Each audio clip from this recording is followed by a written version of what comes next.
Eu sou o Luiz Peno, sou um dos sócios aqui do Ártica e hoje eu vou bater um papo com o Bruno e o Rodrigo, que vão contar a história deles à frente do Laboratório São Marcos. Como que eles levaram, que era na época uma pequena empresa familiar lá em Belo Horizonte, para se tornar um dos maiores laboratórios de medicina diagnóstica do Brasil. Antes de mais nada, Bruno, Rodrigo, muito obrigado aí pela presença de vocês aqui, por topar bater esse papo. E eu queria começar perguntando um pouquinho sobre a história do São Marcos, né? Uma empresa com mais de 80 anos, desde a sua fundação. Como foi as origens e como que era a operação que vocês receberam quando assumiram o controle? Obrigado, Pedro. O São Marcos foi fundado pelo nosso avô em 1941 e a partir de 85, a segunda geração foi só nosso pai e um tio, todos eles médicos, né? Então era um laboratório médico, com pouca gestão. E aí nós entramos eu em 99, Rodrigo em 2003, Mariana em 2011, e vimos que tinha que dar uma revolucionada no jeito de fazer as coisas e tal, isso, aquilo. E o primeiro desafio foi a questão da sociedade da geração do nosso pai com o tio. Uhum. E aí nós conseguimos virar uma única família no comando da empresa a partir de 2008. Uhum. Eu acho que isso deu um salto na gestão. E aí com isso, a chegada da terceira geração impulsionou aí a empresa a sair de 3 milhões de receita lá atrás, nos anos 2000, para quase 200 milhões de receita. Uhum. E foi muito através de inovação, atendimento ao cliente, essa parte de motivação de equipe. Então teve várias coisas aí nesse sentido. E também trabalhar muito forte a parte de sucessão e governança. Eu acho que isso aí foi o caminho aí para a gente ter essas mudanças, que não é fácil. Nosso pai usa um termo, né? Tem muita rosa, mas tem muito espinho no caminho, né? Então teve muito problema no meio do caminho, mas nós conseguimos passar por eles. Legal, eu queria entrar um pouco em detalhe nesses diferentes pontos, Bruno. E, Rodrigo, fala um pouquinho como é que foi assumir assim tão jovem a operação, né? Quantos anos vocês tinham quando entraram para o negócio, quando assumiram 100% do controle da operação e que desafios vocês tiveram assumindo tão novos o negócio?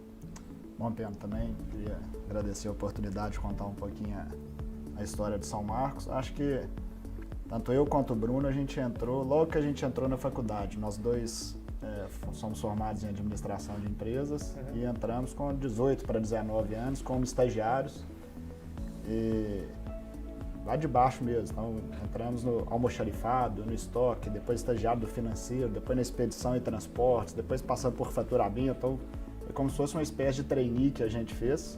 A empresa ainda muito pequena, faturava 3 milhões de reais por ano.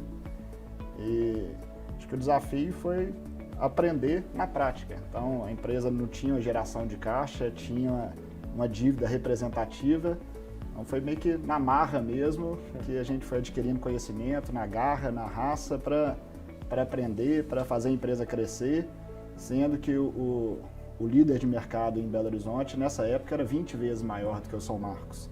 Então a gente tinha um gigante do nosso lado e que se a gente relaxasse, se a gente não pelo menos trabalhasse mais do que eles, a empresa deixaria de existir.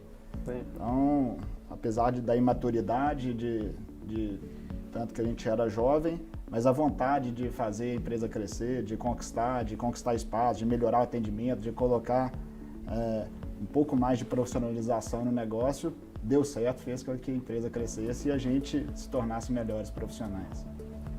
Rodrigo, obrigado. E Bruno, você falou que foi em 2008 que vocês assumiram, que a família, né, assumiu 100% do controle do São Marcos, né? Na época eram quantas unidades? Só para dar uma ideia de tamanho, você lembra mais ou menos? Eram na casa de 15, né? 17.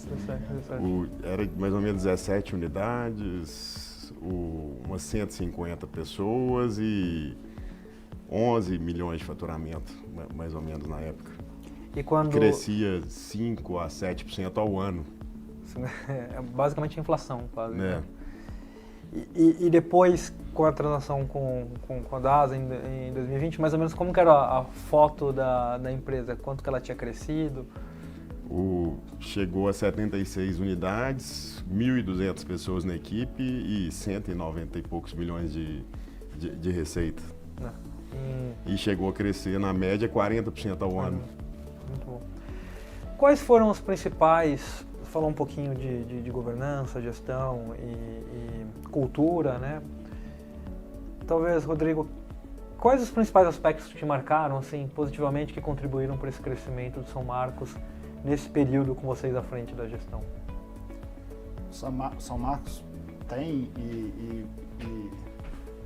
principalmente no tempo que a gente ficou à frente do negócio, uma particularidade de atender bem o cliente.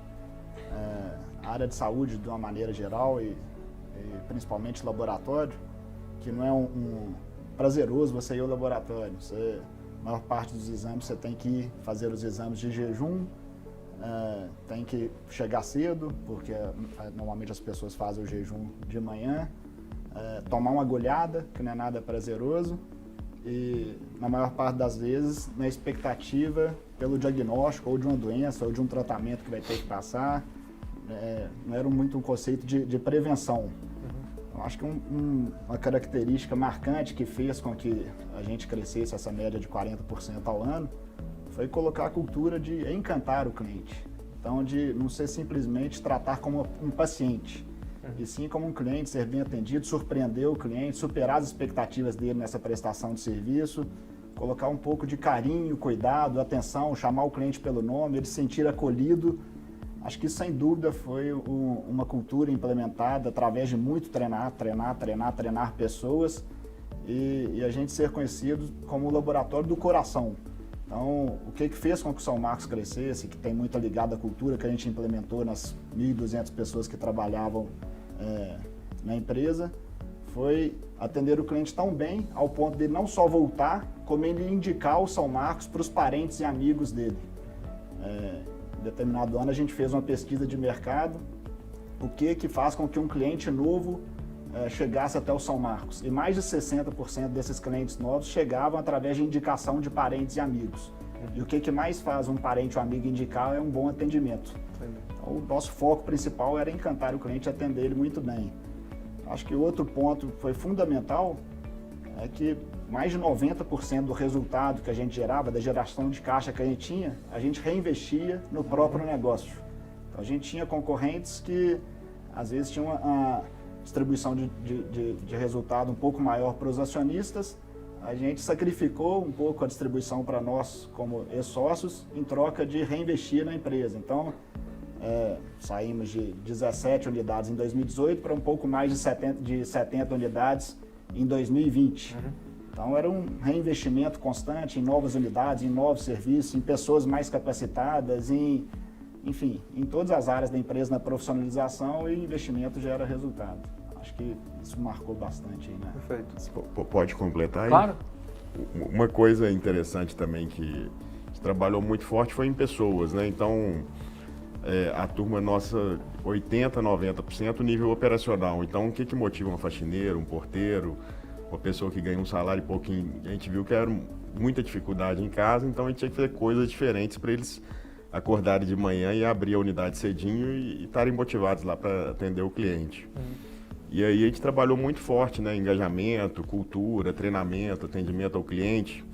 A gente tinha um item lá que a gente chamava de 3 Is, que era nós temos que incomodar as pessoas todo dia para elas saírem da zona de conforto. Aí a intensidade, o jeito que eles entravam em campo, porque se entra em campo com mais intensidade, a chance de a gente ganhar o jogo é maior.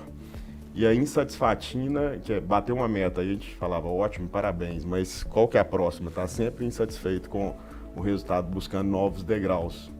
E uma coisa que a gente viu muito, era um lema que a gente usava, que é o vencer para crescer.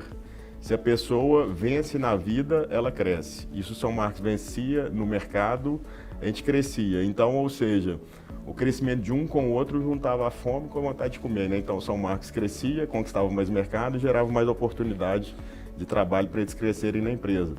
Então, nós temos casa lá de menino de serviços gerais, que fez faculdade, formou, que virou coordenadora, que mudou de vida, teve uma ascensão social. Então, isso eu acho que leva a empresa para outro patamar quando engaja, né? Eu acho que isso fez muita diferença. Uma coisa que me marcou no começo, até uma das primeiras visitas que eu fiz lá no laboratório, era uma competição que vocês tinham de quem recebia mais elogios do cliente. E era impressionante, assim, os clientes davam presentes para os atendentes, era uma coisa que Você não imagina que num laboratório, como você mesmo falou, que a pessoa está numa situação às vezes de estresse e tudo mais, chega a esse ponto de gostar tanto do serviço que leva um presente, um agradecimento ao atendente. Realmente era uma cultura muito forte de encantamento. Teve gente que ganhou 40 presentes no mês, Nossa, né? É muito bacana mesmo. E aí, todo esse sucesso atraiu a atenção de investidores e concorrentes, e tem uma característica curiosa da história de vocês, que vocês foram abordados no passado, chegaram a receber proposta e resolveram não vender, né, naquele momento.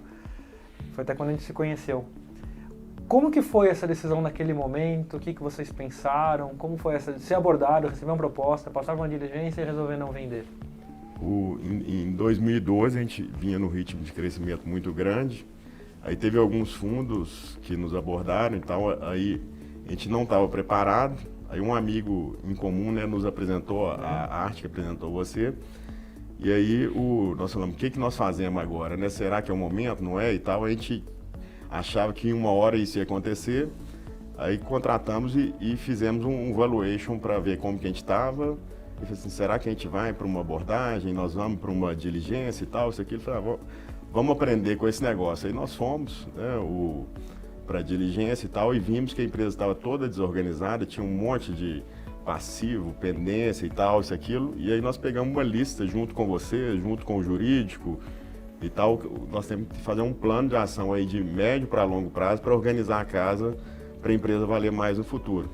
E aí fizemos uma série de coisas, né? Trocamos contabilidade, trocamos o ERP, aí trouxemos o CFO, aí trouxemos alguns gerentes mais especialistas nas áreas e tal, isso, aquilo.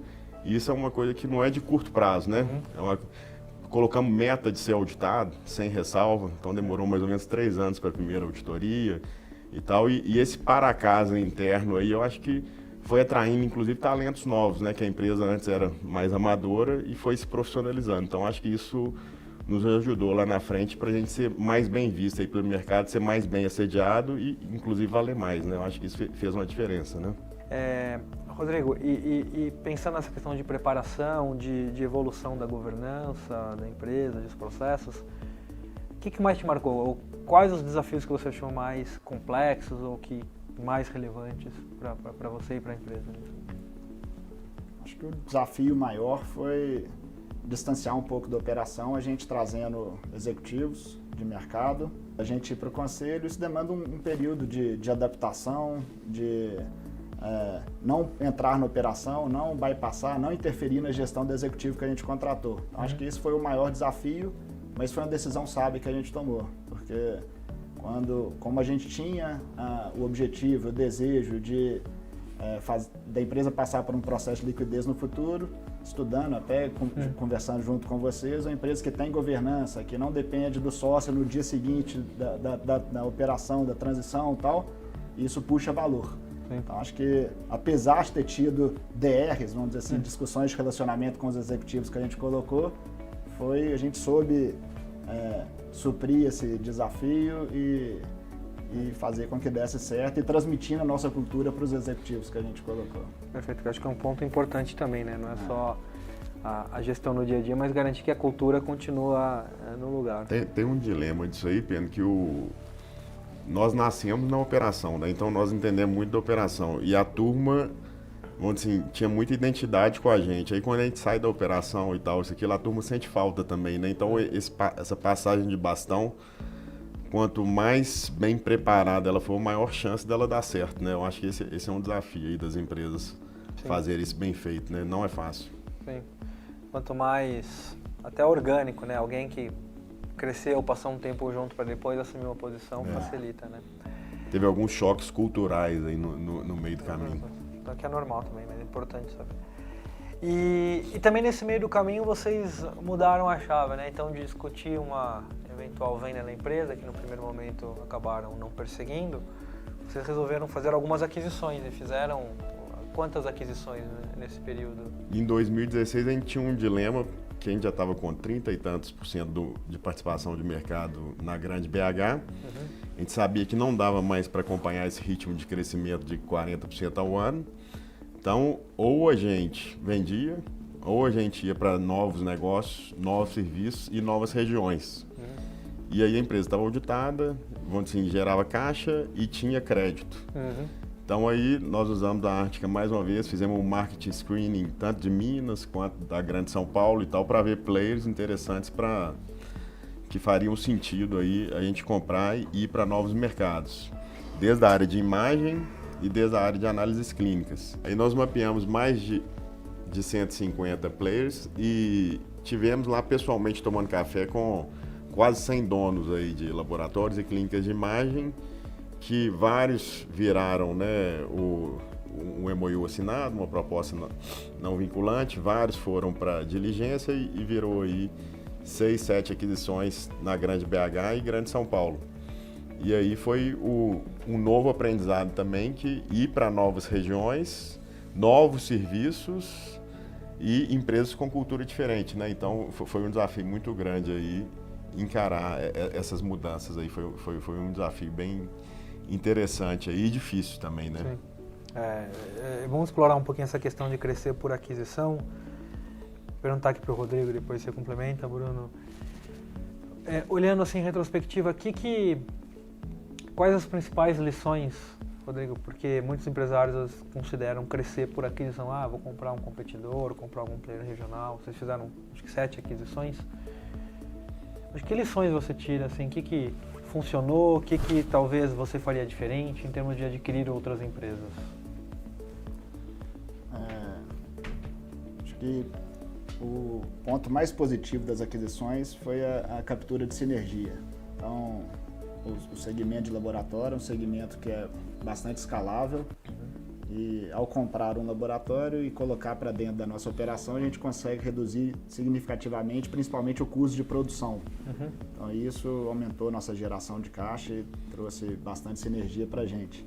A maior dificuldade que a gente encontrou foi no crescimento da receita dessas empresas.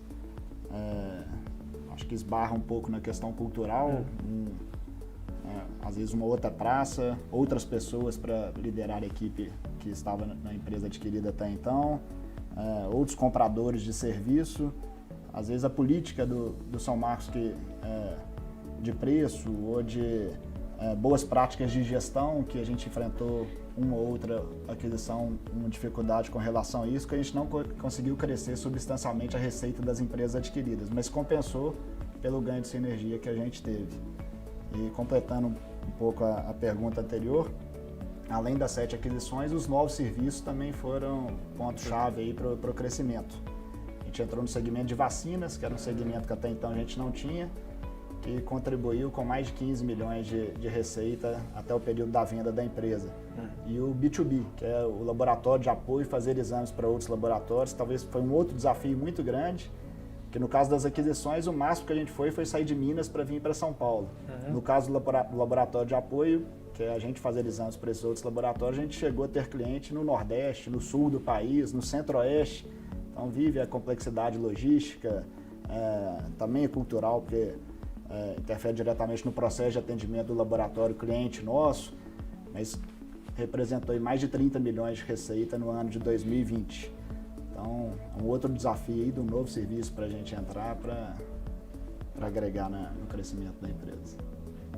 Em paralelo, vocês fizeram as aquisições e entraram em novos serviços, né? A vacina e o laboratório B2B. Mais algum desafio de aquisição ou de integração, Bruno? Nas aquisições, a gente encontrou empresas bastante desorganizadas, né? Com muito passivo, com muito problema, com informalidade e tal. Então, se você não tem uma estrutura por trás aí de executivos que entendem disso, tal, isso, aquilo, você pode ter problemas, né? Que aí tinha desde discussão de impostos para trás, aí tinha uma diligência bem feita, essa auditoria toda e tal. Então, isso foi uma coisa super importante. E outra coisa é que vários dos ex-sócios dessas empresas, eles saíram no curto espaço de tempo, né? E aí tem a questão também da história que eles tinham com a equipe deles lá, né? Então, aí tinha os queridinhos, aí a questão de gente ficar saudosista e tal, isso, aquilo. Então tem um desafio de pessoas grande aí também que faz a diferença, né? Acho que um outro desafio também é que aquisição, por exemplo, que a gente fez, faturava só 3 milhões de reais. O São Marcos, o laboratório mesmo, já faturava 105, 110. E às vezes o trabalho que deu para fazer a integração da empresa de 3 milhões, o tempo que os nossos gestores tiveram que dedicar para fazer essa integração, para absorver a estrutura toda da empresa, foi muito grande. Acaba que tira o foco da empresa, que é que realmente cresce mais, que tem um tamanho mais relevante. Então, se pudesse talvez voltar no tempo, empresa muito pequena, talvez não tenha valido a pena a gente comprar, ter focado acima de determinado valor pela energia despendida. Acho que esse é um insight muito interessante, né? O empresário às vezes acha que vou fazer uma aquisição, fazer uma menor para testar, e às vezes o menor é mais difícil de dar certo do que uma maior que tem até porte também para comportar executivos e para valer a pena investir mais tempo na integração. Eu acho que essa é uma coisa bem interessante. Depois desse ciclo de crescimento, vocês mudaram a chave de novo e consideraram daí um processo de venda, né? Que culminou com a venda para a DASA em 2020. Como que foi essa decisão nesse momento, né? E como é que foi um pouco dessa história? O DASA já era um namoro antigo, eles nos acompanhavam desde 2008, sempre batia na porta e tal, isso aquilo, a gente falava, nós não estamos prontos, quem sabe um dia e tal, isso aquilo, mas sempre mantivemos relacionamento e a questão do crescimento, ir para outros mercados e tal, isso aquilo, acho que isso estimulou eles nos acompanharem mais de perto. E aí, com as aquisições e com o mercado meio tumultuado aí de Covid e outras coisas e tal, isso aqui surgiu uma oportunidade. A gente, processo longo, né? Foi uma negociação que durou mais de 1 ano e meio e nós conseguimos concretizar. Não foi, vamos dizer, um negócio dos sonhos, mas foi um bom negócio aí que a gente fez. E culturas, quando a cultura do São Marcos, quando a gente comprava as empresas, era diferente, assustava as pessoas. Após a venda nossa, o mesmo cenário, né? Então a cultura do DASA é uma empresa muito maior do que a gente e aí assustou muita gente internamente também, mas faz parte, né? E a conclusão que a gente chegou aprendendo de negócio é que quanto maior a empresa, mais fria ela é, né? Não sei se não é uma coisa... Vou dizer agradável de falar isso, mas aquele negócio de chamar os funcionários pelo nome, saber a história de cada um, isso não existe mais numa empresa de 50, 60 mil pessoas, né? Então, e logo depois, um ano e pouco depois, eles já compraram, a gente era o segundo player do mercado e acabaram de comprar o terceiro, né? Então, ou seja, o mercado roda muito rápido, né? O segmento de saúde está cada vez mais rápido, mas eu acho que foi um negócio que a gente planejou, né? Demorou muito tempo para a gente preparar a empresa e conseguimos fechar esse ciclo, né? Então, ou seja, quando você tem um objetivo, organiza, vamos dizer, planeja, executa e depois finaliza o ciclo, acho que isso foi uma coisa que muita gente nos parabenizou para a gente ter conseguido ir até o final e fechar esse ciclo. Acho que foi uma coisa importante. Bento, só completando um pouco o que nos motivou a essa venda, acho que 3 pontos. O São Marcos, em 2020, era o 7º maior player do mercado. Só desculpa. Outra coisa que nos motivou a esse processo da venda, 3 coisas. Uma que em 2020 o São Marcos era o 7º maior player do mercado. Num contexto de 20 mil players. Então, a gente já era uma operação bem relevante. Mas, principalmente, os 3 players maiores eram muito maiores que a gente. Então, a capacidade de investimento que a gente tinha era infinitamente inferior a desses 3 maiores. E demanda você investir para poder crescer. Então, era um cenário que nos preocupava e foi um dos motivos que a gente tomou essa decisão. Outra, que para a gente fazer essas 7 aquisições que a gente fez, a gente teve que alavancar bastante. Apesar da gente ter conseguido uma dívida boa, num custo baixo, pelo processo que a gente teve de governança, de ser auditado, tal, a gente conseguiu uma dívida atrativa, mas era uma dívida que tirava um pouco o nosso sono. E para a gente continuar crescendo, era inevitável crescer através de aquisições também. E alavancar novamente, aumentar a alavancagem, era uma coisa que tirava o sono de nós sócios. Eu acho que o terceiro ponto que motivou é que o patrimônio nosso como acionista, era muito concentrado na empresa. Como a gente tinha cultura de reinvestir 100%, quase que 100% do resultado, a gente não conseguiu criar outros patrimônios relevantes ao ponto de não depender do sucesso da empresa. Então, acho que a soma desses três aí, de concentração de patrimônio, capacidade de investimento e medo de dívida, que nos motivou e fez com que a gente tomasse a decisão de partir para essa venda. Eu acho que é importante que vocês tomaram as rédeas do processo e foram proativos com relação a isso, né? O que a gente vê é que, às vezes, algumas famílias acabam reagindo por uma questão da própria família e fazendo uma venda para resolver uma questão e não de maneira proativa, pensada e planejada. Então, você consegue tomar a melhor decisão nesse sentido, né? Por isso que acho que vocês fizeram tão bem o negócio.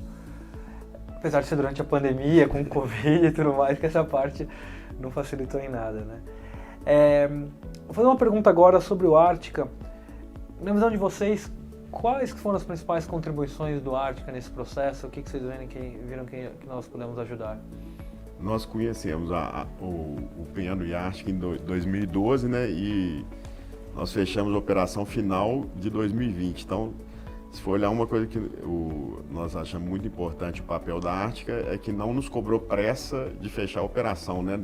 Demorou mais ou menos 8 anos e tanto para a gente fechar a operação, então não teve pressão, né, por fechar para eles ganharem, né, os honorários deles e tal. Então isso foi uma coisa importante. E uma outra coisa, nos momentos difíceis, né, que a gente fala que tem que consultar o travesseiro, ficar sem dormir e tal, isso, aquilo, o Peno e a equipe eram bons conselheiros, né? Tirar dúvida, o que fazemos nisso, naquilo e tal. Então a gente sempre consultava e pegava esses conselhos aí, porque tanto o empresário, o empreendedor, na hora vão decidir o que será que vai dar, será que não vai dar, o que eu faço, tal, isso, aquilo. É bom ouvir de pessoas experientes também, que já vivenciaram outras coisas. No caso nosso lá, a gente tinha poucas pessoas para falar, então acho que ouvimos bons conselhos aí também do cenário de o que fazer.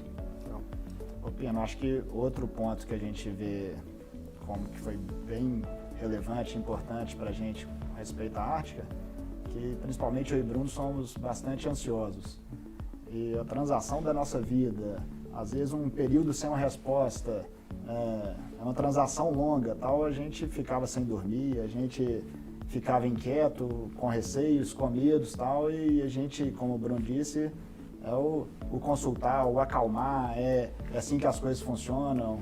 Então, tranquilizou bastante a gente para que a operação fosse da melhor maneira possível. E, sem dúvida, essa questão também de, mesmo com 8 anos de relacionamento que a gente teve com vocês, nunca colocou pressão na gente para fazer uma venda precipitada, para vocês receberem um FII, uma negociação. Então, nos ajudou no processo do planejamento, ajudar no processo do buy side, vamos engordar a empresa aqui, vamos deixar a noiva mais bonita e mais preparada para o melhor momento. Então, nos acompanhou nessa trajetória toda, nos deu a dica que uma empresa com governança, auditada, sem ressalva, endividar às vezes é bom, você precisa de endividar para crescer, a gente tinha esse receio da dívida e tal. Então, não só foi o nosso assessor no processo da venda, mas o assessor no o que tem que fazer para crescer de uma forma com que a empresa fique mais atrativa, mais bonita, para a gente capturar o valor lá na frente. Então, a gente é grato. A gente indica vocês para pessoas que nos consultam de como é que foi, quem que assessorou vocês. A gente tem muitos elogios aí para falar da Ártica, do Peno e de toda a equipe. A gente que agradece a oportunidade de trabalhar com a família nesse projeto. Vou pegar uma outra pergunta aqui só. Com relação à preparação para a venda, que outros fatores, às vezes fora do óbvio, Bruno, você acha que contribuíram para o sucesso da empresa? Essa parte do alinhamento dos sócios, né, de estarem bem alinhados, falarem a mesma língua, acho que foi um outro ponto importante que a gente tinha esquecido de citar. Vamos dizer, tem que lavar roupa suja nos bastidores, né? Então tinha hora que a gente quebrava o pau, tinha opinião divergente, não tem problema nenhum e tal, mas na parte estratégica, ter o consenso e nós 3 irmãos mais o nosso pai tomar as decisões, né, por unanimidade, aí todo mundo concordando, eu acho que isso fez a grande diferença, que nós sempre tivemos um alinhamento aí fora do comum e chegava num consenso aí. Perfeito. Rodrigo, Bruno, muito obrigado aí pela disponibilidade de vocês. Acho que foi ótima a conversa. Obrigado. Obrigado, Bruno. Obrigado, Valeu. vocês.